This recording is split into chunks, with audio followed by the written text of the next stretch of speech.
19절에서 23절 함께 읽습니다. 시작.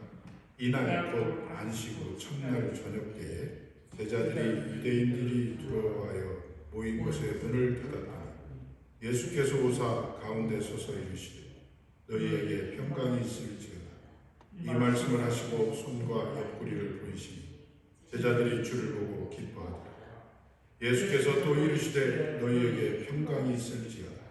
아버지께서 나를 보내신 것 같이 나도 너희를 보내노라. 이 말씀을 하시고 그들을 향하사 숨을 내쉬며 이르시되 성령을 받으라. 너희가 누구의 죄든지 사하면 사해질 것이요 누구의 죄든지 그대로 두면 그대로 있으리라 하시니라. 아멘. 기도합니다. 하나님 감사합니다. 부활로 또 새로운 주간을 맞이하며 하나님 앞에 감사와 영광의 예배를 드리게 하시니 감사합니다. 아버지, 이 예배 살아계신 예수 그리스도께서 주관하시는 귀한 예배입니다. 이 예배 자리에 나온 사랑하는 성도들을 하나님께서 기억하여 주시옵소서. 그들에게 오늘 말씀처럼 성령을 부어 주시옵소서. 그 성령의 능력으로 말미암아 세상을 능히 이기고 남게 하여 주시옵소서. 아버지, 정성을 모아 우리의 모든 것을 드립니다. 시간을 드립니다.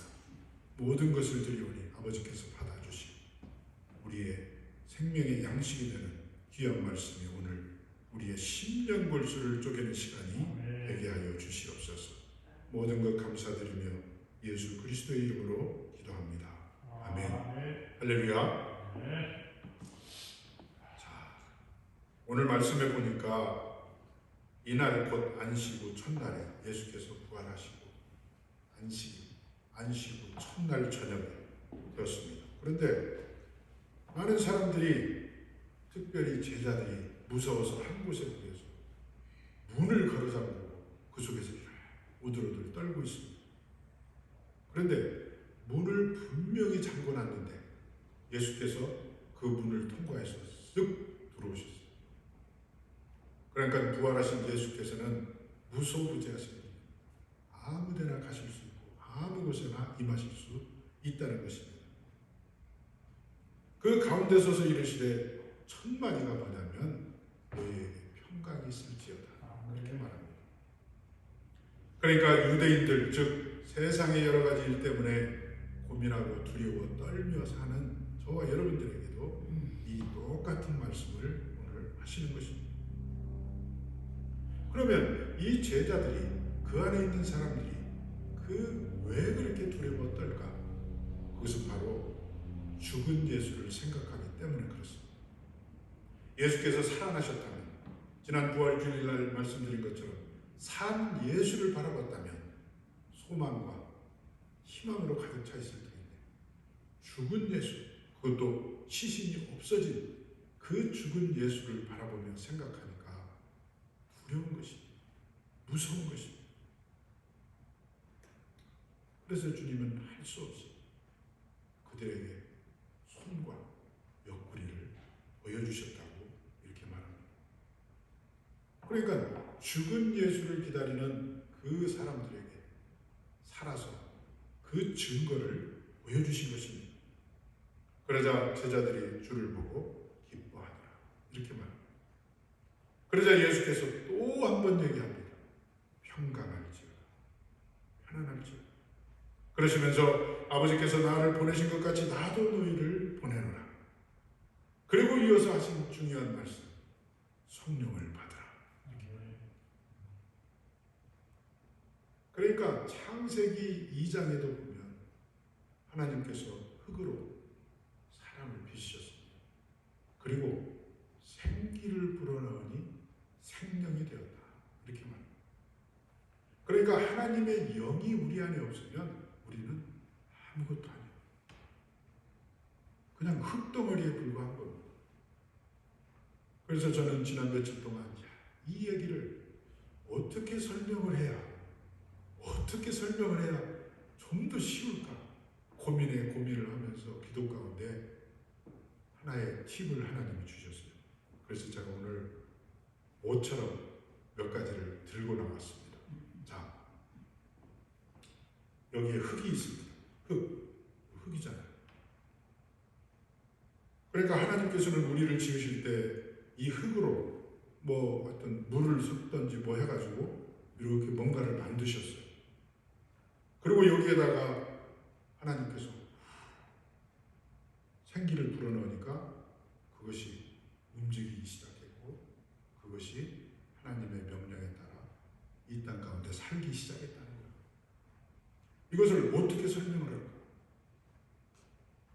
자, 여러분 여기에 풍선이 있습니다. 풍선.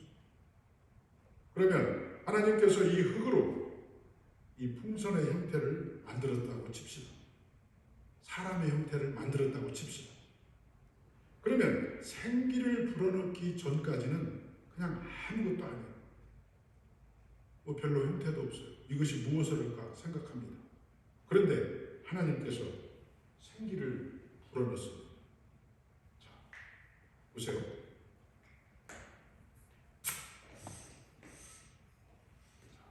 어떻습니까? 아무것도 아니었던 것이 생기가 들어가니까 형태가 됩니다. 그리고 눈에 보이기 시작합니다. 그리고 이것은 뭔가 우리 사람들에게 즐거움을 줄 수도 있고 이걸로 뭔가를 만들 수도 있습니다. 그러니까 우리 몸이라는 것은 마치 이 풍선과 같은 거다 이겁니다. 그러니까 흙으로 지었을 때는 아무것도 아니에요. 그러다가 하나님께서 하나님의 영을 불어넣으시니까 이렇게 부푸는 풍선처럼 뭔가 형태를 갖추기 시작하고 이것이 뭔가 일을 하기 시작합니다. 여러분, 이 풍선이라는 것은 사람들에게 기쁨도 주고 이 풍선은 날아갈 수도 있고 이 풍선은 뭔가 일을 할 수가 있습니다. 그와 마찬가지입니다. 자, 그러다가 이 풍선이 어느 순간에 기가 빠집니다. 다시 흙입니다. 아무것도 할 수 없어요. 그러니까 오늘 예수께서 그 제자들을 보내시면서 성령을 받으라 이 말은 태초에 하나님이 우리 인간을 지으신 경우와 똑같다는 거예요. 그러니까 하나님께서 인간을 지으시고 에덴 동산에서 너희가 번성하고 번성해라. 모든 것을 누려라. 다 너를 위해서 만든 것이니라. 해서 인간이 거기에 사는 거라. 지금 이 지구상에 예수 그리스도께서 부활하신 후에 내 명령을 따라 사마리아와 저 유대와 온 땅끝까지 이르러 내 증인이 되라고 하신 그 명령을 수행할 때 이 성령이 필요하다. 그냥 가서는 아무것도 할 수 없다는 것입니다. 그렇기 때문에 이 성령을 받으라는 거예요. 이 성령을 받아야 태초에 하나님께서 우리 인간을 만드신 것처럼 이 평하게 돼가지고 뭔가 일을 할 수 있다는 거예요. 그런데 사람이 죄 가운데서 세상만 바라보고 죽은 예수만을 바라보는 형태가 바로 이 형태가 되고 말다는 것입니다. 기가 빠져버려서 기가 없어서 아무것도 할 수 없는 아무것도 아니에요. 그렇기 때문에 예수께서는 두 번에 걸쳐서 그들에게 평강이 있으라 말하면서 성령을 받으라고 말씀하시는 것입니다. 여러분, 본문은요, 지난주에도 말씀드렸지만 지상 최대의 사건인 예수님의 부활 사건을 보도하고 있습니다. 그래서 지난주에는 부활하신 예수께서 처음으로 막달라 마리아에게 나타나시고 위로하시는 등 여러 가지 행보를 하셨습니다. 그리고 이어서 예수께서 도마를 제외한 다른 10제자들에게 나타나셔서 부활의 확증으로 손바닥과 옆구리를 보이시는, 또 그들을 파송하시면서 격려하시는 그런 내용이 오늘 본문에 나와 있습니다. 그래서 오늘 이 본문에 보면 요한은 예수님의 죽음으로 인해서 불안과 두려움에 사로잡혀서 은신하고 있는 그 제자들을 향해서 예수님께서 찾아오시는 장면을 소개하고 있습니다. 이 장면은 다른 복음서에는 나오지 않습니다. 그래서 여기에 보니까 문을 닫았더니 라고 하는 구체적인 상황을 서술하고 있습니다. 그러니까 이 제자들은 자신들의 안전을 위해서 문을 잘 봉했다는 사실과 함께 그 봉해진 문으로 예수께서는 누가 문을 열어주지 않았는데도 들어오셨다는 거예요. 굉장한 사건입니다. 그러니까 예수님께서는 우리가 어느 곳에서 어떤 형태로 있든지 간에 우리를 찾아오실 수 있는 분이며, 또한 그 찾아오셔서 우리에게 성령 받으라, 평강해라, 이런 말씀으로 우리를 확인시켜 주십니다.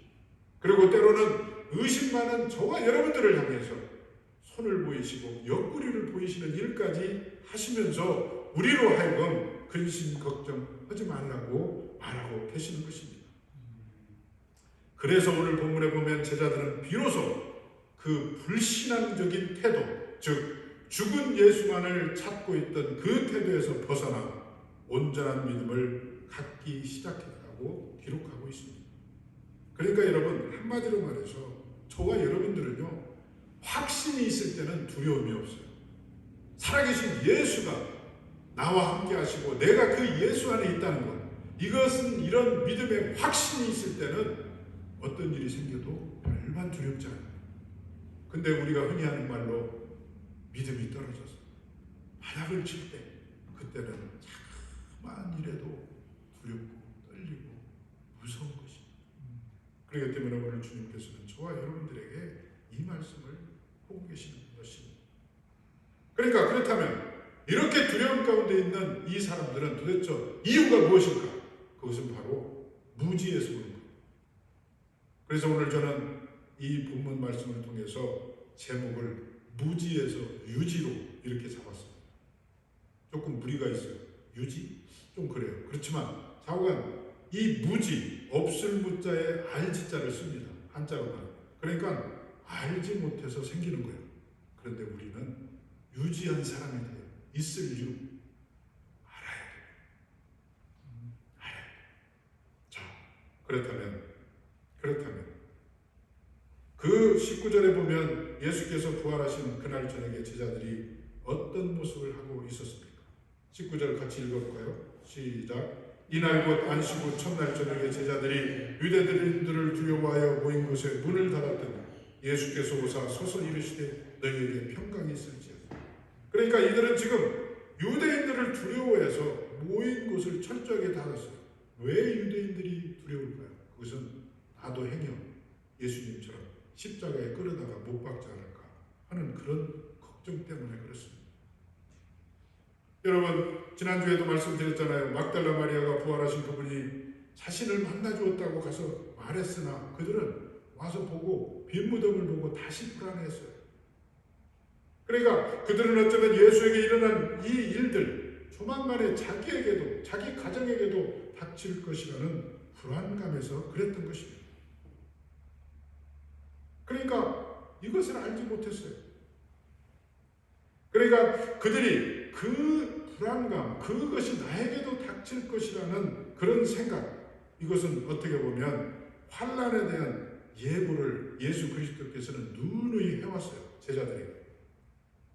우리 두 구절만 한번 읽어봅니다. 요한복음 16장 33절 함께 읽어봅니다. 시작. 이것을 너희에게 이르는 것은 너희로 내 안에 평강을 누리게 하려 함이라. 세상에서는 너희가 환난을 당하나 담대하라, 내가 세상을 이기었노라. 요한복음 15장 18에서 20입니다. 시작. 세상이 너희를 미워하면 너희보다 먼저 나를 미워한 줄 알라. 너희가 세상에 속하였으면 세상이 자기 것을 사랑할 것이나 너희는 세상에 속한 자가 아니요 도리어 내가 너희를 세상에서 택하였기 때문에 세상이 너희를 미워하느니라. 내가 너희에게 종이 주인보다 더 크지 못하다 한 말을 기억하라. 사람들이 나를 박해하였은즉 너희도 박해할 것이요 내 말을 지켰은즉 너희 말도 지킬 것이라. 여러분, 어떻게 보면 지금 세상이 우리를 미워하고 세상에서 환난을 당하는 것, 이것은 저와 여러분들이 반드시 통과해야 될 문 같은 거예요. 왜냐하면 이것을 피할 수가 없어요. 왜? 예수께서 이미 십자가에 못 박히시기 전에 누누이 이 말씀을 하셨어요. 너희는 세상에 속하지 않았다. 그렇기 때문에 세상이 너희를 미워할 것이다. 그래서 너희는 환난을 당할 것이다. 그러나 두려워하지 말라. 내가 너희와 함께하리라. 이렇게 말씀하셨습니다. 그래서 우리 이 세상에 사는 동안 성도들은 핍박과 환난을 당하게 되어 있다는 것입니다. 그래서 이에 대한 두려움을 극복하지 못한다면 믿음을 지키기가 사실상 어려워요. 이것을 극복하지 못하고는 믿음에 바로 설 수가 없다는 것입니다. 그렇지만 현실은 그렇지가 못합니다. 오늘날 기독교 신자들 가운데 상당수가 이 세상에 대한 두려움을 극복하지 못함으로 세상과 적당히 타협하며 그냥 어떻게 하면 좀 더 편안하게 살까? 세상이 주는 편안함, 세상이 주는 희락, 쾌락 이것을 모색하며 살아갑니다. 그러니까 어떻게 보면 이것은 사단이 원하는 목표가 바로 이겁니다. 사단이 추구하는 길이 바로 이겁니다. 그런데 우리는 그것을 잘 알지 못해서 그 길로 빠져들고 맙니다. 여러분, 그래서 이 오늘날 기독교인들 가운데 세상이 주는 이 보잘것없는 영원하지 못한 이것을 얻고자 예수를 포기하는 사람들이 많다는 것입니다. 이것이 바로 무지입니다. 무지. 이것이 무지예요. 그러니까 우리가 정확하게 알아야 될 것은 이 세상은, 이 마귀의 세상은 절대로 우리를 무너뜨릴 수 없다는 사실을 우리가 알아야 돼요. 우리가 이것이 첫 번째 알아야 될 것입니다. 그래서 성경은 이미 그리스도께서 그 일을 멸하셨다고 말씀하셨어요. 요한일서 3장 8절에 보세요. 죄 짓는 자는 마귀에게 속하나니 마귀는 처음부터 범죄함이라 하나님의 아들이 나타나신 것은 마귀의 일을 멸하려 하심이라 이렇게 말했어요. 그러니까 하나님의 아들 예수 그리스도가 이 땅에 오신 것은 바로 마귀의 일을 멸하러 오셨다 이렇게 말씀하십니다. 여러분, 이 말은 그 마귀의 활동이 예수 그리스도의 십자가 보혈의 은혜로 인해서 완전히 중단되었다는 뜻은 아닙니다. 만약에 그 일이 완전히 마귀의 일이 중단되었다면 우리에게 환난도 없어야 되겠죠. 우리에게 어떤 세상이 주는 유혹도 없어야 되겠죠.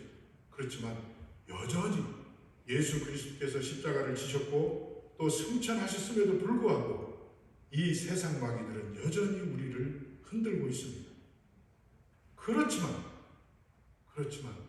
우리는 그 세상이 무너뜨릴 수 없다는 증거, 그것은 바로 우리가 예수 안에 있기 때문에 그렇다는 거예요. 또한 예수가 우리 안에 있기 때문에 그렇다는 거예요. 여러분, 꽉 닫힌 문을 살아계신 예수께서 쓱 들어오셨어요. 우리의 마음 문이 아무리 닫혀도 세상 끝으로 인해서 문이 닫혀도 예수는 언제든지 들어오시는 분입니다. 여러분, 남미 그 정글에 가면요 아주 독이 강한 뱀이 있답니다. 근데 그 뱀의 이름이 산호뱀이라는 거예요. 이 뱀의 독은 얼마나 독한지 그 독 한 방울이면 사람 한 수천 명을 죽일 수 있는 그런 맹독이에요. 근데 그 정글에 가면 그 뱀과 똑같이 생긴 뱀이 있답니다. 근데 그 뱀은 독이 없대요.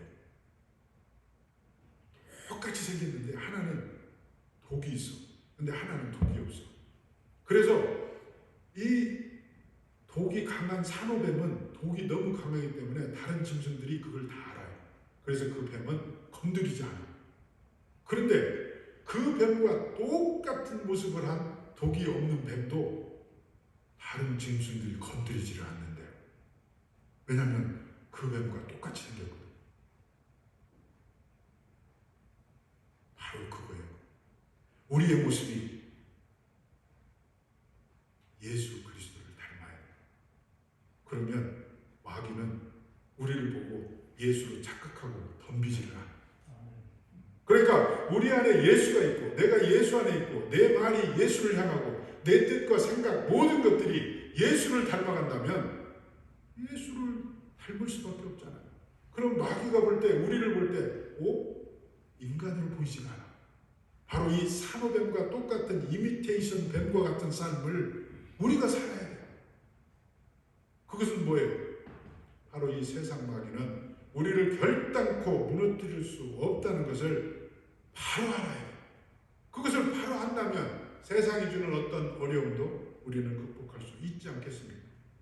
그래서 요한복음 15장 5절에 보면 예수께서 말씀하시기를 나는 포도나무여 너희는 가지라. 그가 내 안에 내가 그 안에 거하면 사람이 열매를 많이 맺나니 나를 떠나서는 너희가 아무것도 할 수 없음이니라. 그러니까 예수가 내 안에 계시고 내 안에 예수가 계신다면 모습도 그럴 뿐만이 아니라 우리의 삶에 열매도 많이 맺게 된다는 것입니다. 그러니까 마귀도 우리에게 그런 존재로 비춰져야 돼요. 그래서 우리 속에 예수가 있고 내가 예수 안에 있으므로 마귀가 나를 볼 때 예수를 착각하게 만드는 그러한 영적인 삶을 사시는 저와 여러분들이 되시기를 바랍니다. 우리가 두 번째로 알아야 될 것이 있어요. 그것은 바로 그리스도에 대해서 정확하게 알아야 돼요. 그리스도를 잘 모르기 때문에 이 제자들처럼 죽은 예수만 찾아다니는 그러한 일을 해서는 안 된다는 것입니다. 여러분 성경에 보세요. 성경에 보면 예수 그리스도는 하늘과 땅에 있는 모든 권세를 가졌다고 많은 곳에서 증거하고 있습니다. 그 중에 마태복음 28장과 빌립보서 2장 10절을 우리가 함께 읽어보겠습니다. 마태복음 28장 18절입니다. 시작. 하늘과 땅의 모든 권세를 내게 주셨으니. 빌립보서입니다. 시작. 하늘에 있는 자들과 땅 아래 있는 자들로 모든 무릎을 예수의 이름에 꿇게 하시고 모든 입으로 예수 그리스도를 주라 시인하여 하나님 아버지께 영광을 돌리게 하셨느니라. 여러분 이 말씀의 범위를 보세요. 이것은요 천사들이나 마귀의 집단은 물론이고 자연 만물 및 인간 세계 전체가 포함됩니다. 이 말씀에 따라서 주님과 함께하는 성도를 이길 권세는 이 세상에 결코 존재하지 않는다는 것입니다. 즉 주 안에 거하는 저와 여러분들을 이길 권세는 이 세상에 없습니다. 아멘 안 하세요? 없습니다. 없어요. 왜? 내가 주 안에 있고 주가 내 안에 있는 한 결단코 이 세상이 저와 여러분들을 무너뜨릴 수가 없어요. 그래서 이 사실을 알고 믿는 이들은 세상에 대한 어떤 두려움도 충분히 극복할 수가 있다는 것입니다. 그렇지만 많은 성도들이 이 사실에 대해서 무지하거나 혹은 알면서도 그것을 정확하게 믿지를 못하기 때문에 두려운 거예요. 무서운 거예요. 그래서 세상에 살면서 염려, 근심, 걱정에서 벗어나지 못하는 것입니다. 그래서 어디에 숨게 되고 오늘 본문에 나타난 제자들처럼 그냥 문을 걸어 잠그면 되는 것냐 그렇게 살아간다는 것입니다. 사랑하는 성도 여러분, 우리가 믿는 예수님은 만유의 주제이십니다. 그분은 이미 마귀의 사망 권세를 깨뜨리시고 부활의 영광으로 승리하신 분입니다. 그러니 우리에게 두려울 것이 무엇이 있겠습니까? 그 무엇도 우리를 해하거나 어찌하지 못합니다. 그러므로 여러분 세상에 대해서 담대하십시오. 담대하십시오. 우리가 세상에 살다 보면요 이런 말이 있어요. 지레 겁먹는다는 말이 있어요. 많은 성도들이요 이 예수 그리스도에 대해서 정확하게 알지 못하고 세상에 대해서 정확하게 알지 못함으로 어떤 일이 생기면 지레 겁을 먹어요. 그래가지고 지금 일어난 일도 아니야. 그럼에도 불구하고 장차 일어날 일을 생각하면서 부들부들 떨고 있는 것이 오늘날의 성도들입니다. 그래서는 안 돼요. 예수 그리스도, 만유의 주제이신 예수 그리스도, 그분이 나를 지키시고 나와 함께 하시는 분이라는데 무엇을 두려워하십니까? 당당하시기 바랍니다. 그래서 요한복음 16장 33절에도 보세요. 이것을 너희에게 이르면 너희로 내 안에서 평안을 누리게 하려 함이라. 세상에서는 너희가 환난을 당하라. 그러니까 여기도 뭐예요? 내 안에서, 예수 안에서. 또 로마서 8장 37절에도 보세요. 거기도 보면 그러나 이 모든 일에 우리를 사랑하시는 이로 말미암아 우리가 넉넉히 이기느니라 그러시면서 우리를 우리 주 그리스도 예수 안에 있는 하나님의 사랑을 누가 끊겠느냐 이렇게 말하고 있습니다. 그러므로 여러분 오늘 이 말씀에서 주시는 것처럼 이 두 가지를 정확히 아심으로 무지에서 유지로 변화되시는 저와 여러분들이 되시기를 바랍니다. 두 번째로 우리가 깨달아야 할 교훈이 있습니다. 그것은 바로 오늘 본문에 나타난 교회의 주인은 주님이시다. 여러분 21절에 보세요. 거기에 보면 제자들이 모인 곳에 나타나신 예수께서 아버지께서 당신을 이 세상에 보내신 것 같이 당신도 제자들을 이 세상으로 보내노라 이렇게 말씀하십니다. 21절에 보면 예수께서 또 이르시되 너희에게 평강이 있을지라도 아버지께서 나를 보내신 것 같이 나도 너희를 보내노라 이렇게 말합니다. 여러분 어디로 보낸다는 거예요? 세상을 향해서 복음 전파를 위해서 세상의 많은 사람들의 구원을 위해서 제자들을 보내시겠다. 바로 저와 여러분들을 보내시겠다. 이 말씀입니다. 이것은 우리가 예수님의 일꾼인 것과 우리가 힘써서 추구해야 될 일들을 예수께서 분명하게 명령하시는 것입니다. 그리고 우리로 하여금 알게 하시는 것입니다. 그래서 우리는 어떤 사람들의 요청에 따라서 예수님의 일꾼이 된 것이 아니라 주님의 명령에 의해서 우리는 하나님의 일꾼, 예수 그리스도의 일꾼이 되었다는 사실입니다. 그래서 예수님의 이 증거 또한 교회의 위상과 역할에 관해서 중요한 사실을 깨닫게 하시는 것입니다. 여러분 뭐라고 했습니까? 나도 너희를 보내라. 교회를 향해서 교회에 속해 있는 성도들을 향해서 주님이 이 아침에 말씀하시고 계시는 것입니다. 그러니까 예수께서는 교회가 필요하고 또 교회는 예수가 필요하다는 말로 받아들여도 무방할 것입니다.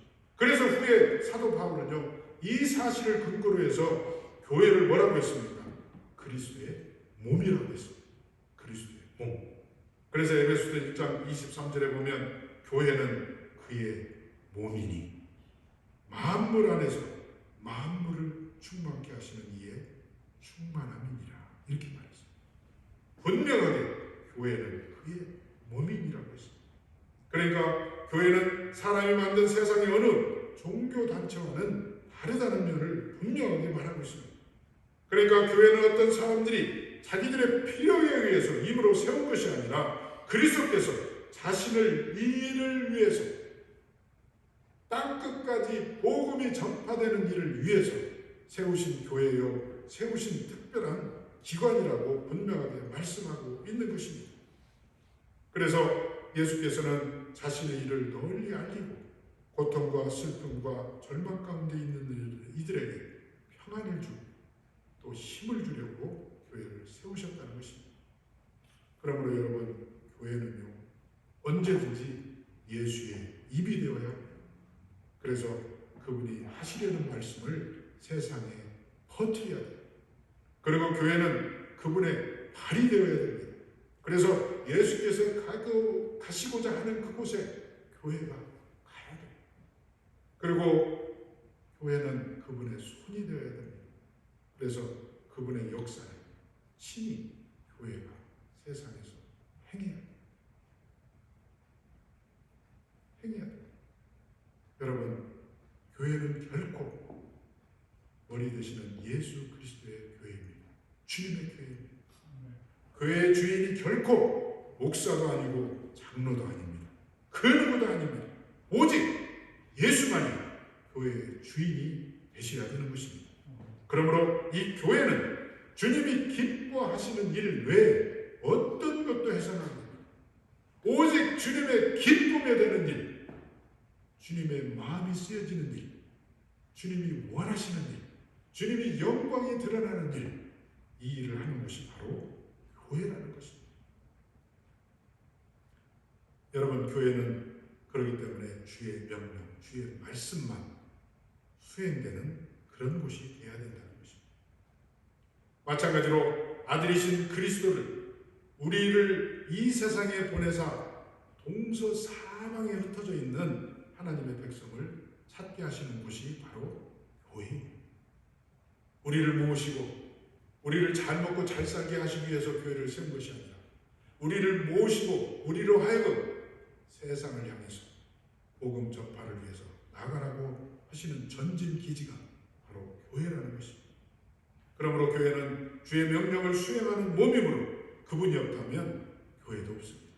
그분이 안 계시는 교회는 교회가 아닙니다. 그분의 말씀이 없는 교회는 이미 교회가 아닙니다. 그분이 없는 교회는 기능은 마비되고 말 것입니다.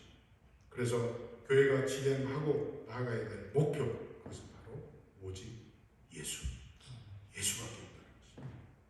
그리고 마지막으로 하신 말씀이 제가 서두에도 말씀드린 대로 성령을 받으라는 겁니다. 여러분, 이 말씀을 하시고 그들을 향하사 숨을 내쉬며 이르시되 성령을 받으라, 이렇게 말했어요. 저는 그냥 이 말씀을 하시고 그들을 향하사 성령을 받으라 하셨다, 이렇게 해도 아무 이상이 없어요. 그런데 거기에 이 요한은 숨을 내쉬며 이렇게 말합니다. 이 뜻은 많은 성경학자들이 여러 가지로 해석을 합니다. 그냥 잘 몰라서 문을 걸어 잠그고 부들부들 떠는 그 제자들을 보고 측은해서 아이고 이놈들아 하면서 하셨을 수도 있다고 말하는 사람도 있고, 또 어떤 이들은 그냥 그들을 내보내시면서 그 세상에서 당할 일들을 생각하니 참 안타까운 마음에서 아이고 하면서 숨을 내셨다고 합니다. 그런데 어떤 학자는 이렇게 말했습니다.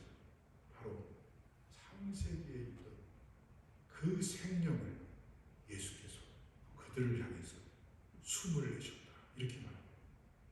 저는 그 여러 가지 버전 중에서 그것이 마음에 와 닿아요. 왜? 그들을 향해서 하시면서 성령을 받으라, 이렇게 말씀하셨어요.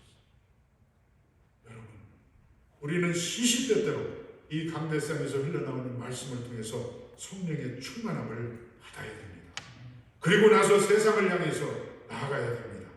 여러분, 흙으로 사람을 지으시고 제가 서두에 설명드린 대로 아무것도 아닌 우리를 하나님께서 생기를 불어넣으심으로 움직이게 되고 생각하게 되고 자유의지를 가지고 사는 것처럼 예수 그리스도께서 다시 한번 부활하신 그 부활체로 말미암아 그곳에서 나오는 그 생명을 다시 한번 저와 여러분들에게 주시는 것입니다.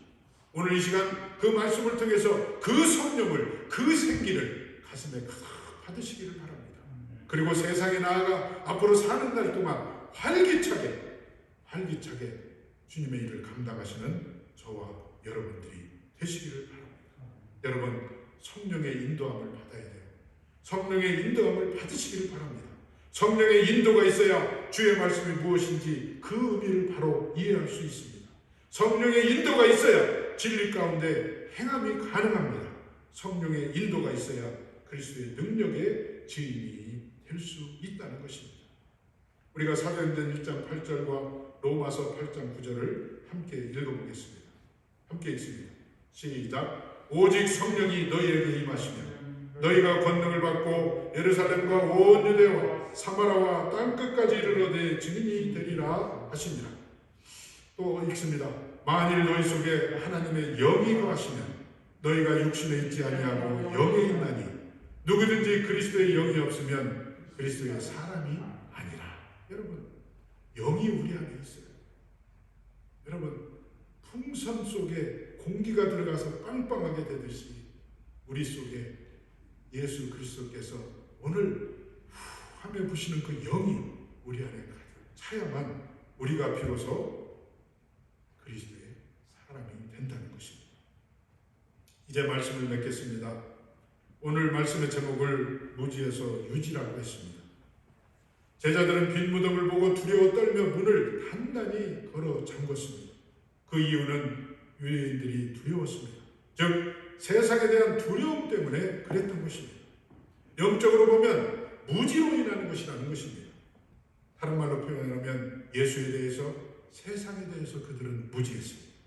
예수께서 세상 권세 죽음을 이기시고 부활하시고 하나님 우편에 살아계신다는 것을 까맣게 잊고 죽은 예수를 찾는 무지에서 비롯된 두려움이라는 것입니다. 사랑하는 여러분, 우리 주님은 살아계십니다. 우리 주님은 살아계십니다. 그래서 그 살아계신 주 안에 거하는 자는 세상에 그 무엇도 해함을 할 수가 없습니다. 두려워하세요. 세상은 우리를 어찌할 수 없습니다. 세상의 바람이 불어 우리를 흔들 수는 있을 것입니다. 그러나 결단코 넘어뜨릴 수는 없다는 것입니다. 그러므로 우리는 무지에서 벗어나 유지한 자가 되어야 됩니다. 주님을 알아야 됩니다. 세상을 알아야 됩니다. 교회의 기능을 알아야 됩니다. 그리고 성령에 대해서 바로 알고 그 성령을 받아야 합니다. 바람이 꽉 차게 채워진 풍선으로 세상에 보여지는 것처럼 저와 여러분들 속에도 성령이 꽉 참으로 세상이 주를 보게 하는 일에 감당하는 데 부족함이 없는 저와 여러분들이 되시기를 예수 그리스도 이름으로 축원합니다. 아멘. 기도하겠습니다. 할렐루야. 하나님 은혜를 감사합니다. 그렇습니다. 알지 못하면 무지하면 그런 일을 벌일 수밖에 없습니다. 무지한 자에게 마귀가 찾아옵니다. 무기한 자를 흔듭니다. 그러면 무지에 의해서 그 흔들림에 넘어지고 맙니다. 그러나 오늘 주님께서는 말씀하셨습니다. 찾아오셨습니다. 평강하라. 그리고 성령을 받으라. 아버지, 그리고 세상에 나아가 나의 증인이 되라고 말씀하십니다. 아버지, 깨달아 알게 하신 하나님 감사합니다. 세상에 대해서 바로 알았습니다. 예수 그리스도에 대해서 바로 알았습니다.